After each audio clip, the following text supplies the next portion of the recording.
Kaya pakyo kayo sa liga, pati si Enigma, mga umaastang boss. Ang hip-hop, pinalakas ng mga tao, dahil para sa mga Diyos! What I fucking aim, mundo ay mapa sa amin! At kung ikaw yung current God, ako naman yung God, damn!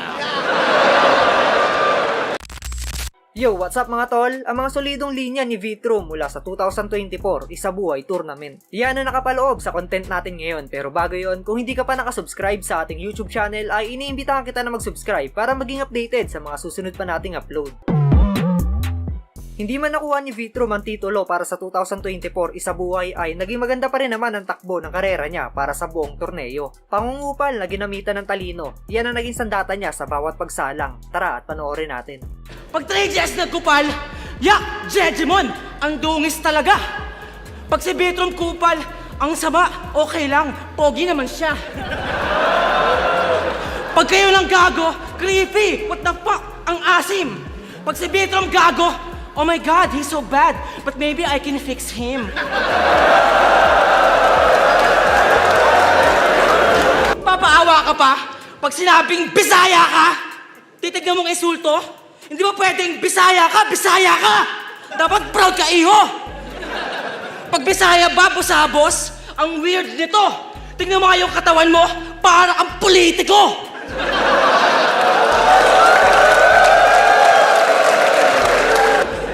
Parehas kaming singkit, pero magkaiba rin yun. Ako pang Asian Idol, ikaw Ching Chong. Ako singkit, Chinito, talagang down mga chicks tol. Ikaw singkit, Chinito, talagang down yung syndrome. Kaya kapansanan mo, puta, soplax around. Mongoloid at depressed, puta, sobra mong down. Galaw ko sa streets, kahit police mag-detect, di ba bida effect? Di matutumbasan ng concepts mong 15 reject. Tong privilege na poet dapat di ma-respect kasi nagiging hip-hop ka lang pag may flip-top event. Sabi sa flip-top, piling niya inangat niya yung kaalaman. Tol, panay aklat ka lang, wala ka pang karanasan. Ang problema sa'yo, una karangalan bago karapatan. Gago! Wala kaming respeto sa rapper na walang kalye sa katawan. Ito, isa to sa pinakasalbahing Vitrum na napanood ko, yung performance niya kontra kay Slack One. Bago pa man may kasa yung tapatan nila sa semifinals ng Isabuhay ay marami ang nagsasabi na lamang si Slack One sa tapatan na to. Dahil na rin sa solidong ipinakita niya sa first at second round ng tournament. Pero kabaligtaran nga nito ang nangyari dahil napakalakas na Vitrum ang sumampa sa entablado. Isa kang 3GS na rapper! Mula sa forma, itsura, kalibugan, ginaya mo bay! Lahat sa kanila kinuha, pati mga audience na umay! Puta manyak, delikado sa mga bata, dapat sa'yo pinapatay! Kung si rapper ng epok ng Pinas, ikaw ang lil dyan na buhay! O respeto sa tropa mo, baka mag-aalkat ang ina mo. Ang tamang tribute sa manyak na patay ay babuyin ng katawan nito. At gagamitin ko pa to! Kasi kawangis mo na to! Ibabangon ko yung kabaong ni Lil Jan para iambalot sa'yo! Patay na ba? Habol ko pagbabago ngayon!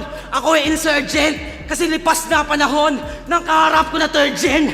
So bagong takbo na to! Yung finals paki-urgent! Para yung kuryente ni Sasuke! Dumaloy sa current!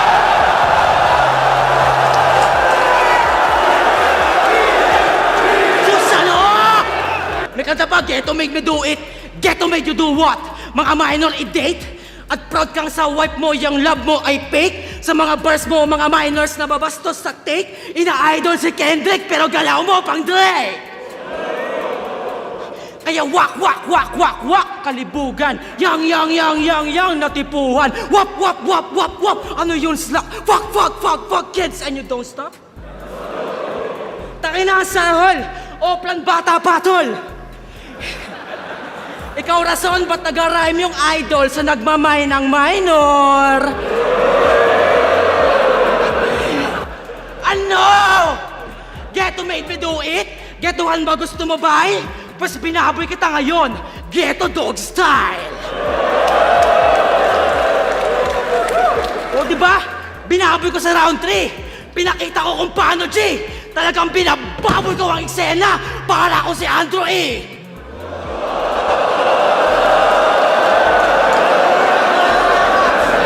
Ako ang king of Tagalog flip-top!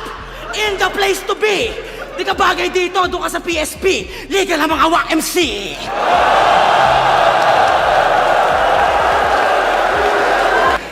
Yan lang, friend. Sa battle masakit, pero pagkatapos malasakit. Hindi yung nagpapaka-homeboy ka kay Sherdan para gangsta shit.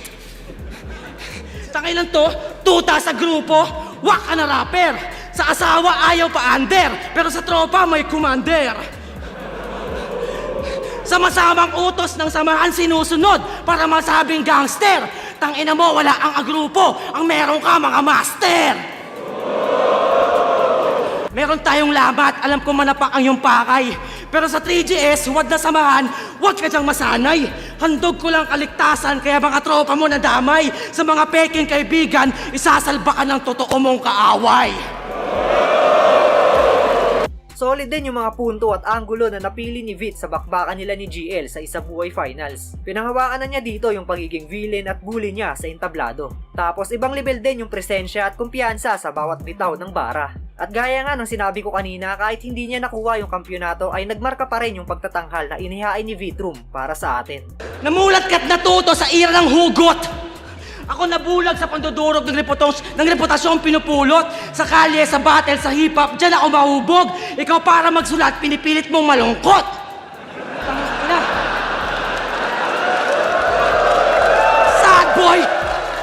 Yung mga sad boy, tangina yan, yung mga luwa umaapaw. Gusto mag-isa pero pag di pinansin, mambabalahaw. Magpakamatay ka naman para may kaibigang dadalaw. O kaya mabuhay ka na lang para patay ka araw-araw. Pero ito konsepto ko. Intro to Gilbert. Tangina mo, introvert. Na weirdong nerd sa kwarto, panay tambay. Walang sinag ng araw, panay signal ng wifi. Puro utak kalaliman sa buhay, di nasanay. Lumalabas nga sa kahon, pero di lumalabas ng bahay. Puro palalim, puro dimension, ganyan mga play niyan. Pili makabago sa mga kwento, sa mga invento, maselan. Tangina neto, napakawak mo, mukhang gago kahit kailan. Tangina mo nerdo, takong kwarto, isa ka moderno na caveman.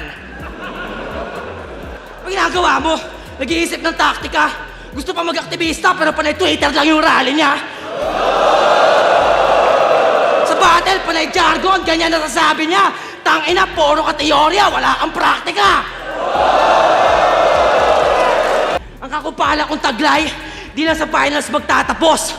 Walang galang sa mga gods, kayo ang tunay na bastos. Kaya pakyo kayo sa liga, pati si Enigma, mga umaastang boss. Ang hip-hop, pinalakas ng mga tao, di yan para sa mga Diyos.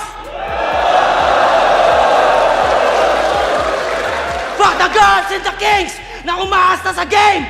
Kaya nga fuck yung Andrew E, pati si Francis M. What I fucking aim, mundo ay mapa sa amin. At kung ikaw yung current god, ako naman yung god, damn! Di ako god, ako'y master. Ito ang aking legacy.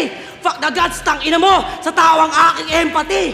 Mahilig ka sa fantasy, di ka talaga dapat na MC. Lalo pag kalaban mo si Bitroom, ang pinakamaangas na Gen Z. Pangdiinan din yung mga linya ni Vitrum sa naging laban niya kina Marshall Bonifacio at G-Clown. Kahit mas baguhan siya kumpara kala MB at G-Clown ay nangibabaw pa rin yung pagiging kupal style niya at nagawang ilaglag ang dalawang veterano sa torneo. Sa battle, creative na panggagago, hinahanap sa entablado. Kahit aktivista ako, putang dami mong reklamo. Tsaka gusto kong magaling para kumita. Lalagyan mo limitasyon. Pag Tagalog, bawal na iting Bisaya. Tangina, diskriminasyon! Tsaka, papaawa pa. Ganito nga yung senaryo, tanga ka. Pag naligaw sa Manila, ay, Bisaya ka pala. Tulungan na kita. Pag nag-foul sa basketball, ay Bisaya maglaro, tangina. Pag nag-slant rhyme, di sadya. Ah, Bisaya pala. Kaya hindi ako nadadala sa lahat ng mga paratang nyo. Ang hirap magkamali pag hindi ka Bisaya. Ang dadaya nyo. Kaya tangina nyo na GL.